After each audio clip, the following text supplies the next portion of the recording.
आज कंबर तलावात आला बुडून बुडून मरावतर म्हणून घरात बायको येऊ द्या झाली. कारखान्याने ऊस घेतला, साखर सुद्धा बनवली, पण शेतकऱ्यांच्या घरी अजून पैशाचा गोडवा पोचला नाही. हा प्रकरण आपल्या सोलापूरचं. धोत्री येथील स्थित गोकुळ शुगर कारखान्याने करोडो रुपये शेतकऱ्यांचे थकवलेले आहेत. गेल्या 15 दिवसापासून जिल्हा परिषद पूनम गेट येथे शेतकरी आंदोलनाला बसलेत. हो, सलग 15 दिवस शेतकऱ्यांनी शांततेच्या मार्गाने आंदोलन केलं, पण ना प्रशासनाने दखल घेतली ना लोकप्रतिनिधींनी. शेवटी आज संतप्त शेतकरी रस्त्यावर उतरला आणि आपल्या हक्कासाठी थेट छत्रपती संभाजी तलावात उतरून जल आंदोलन सुरू केलं. त्यांची एवढीच मागणी आहे की आम्हाला आश्वासन नको, आम्हाला न्याय हवाय.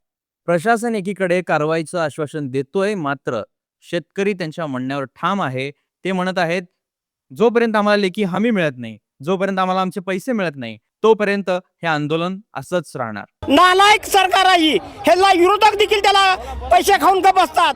ही पुढारी चालू पुढारी आमदार खासदार साखर मंत्री कोणच आलं नाही.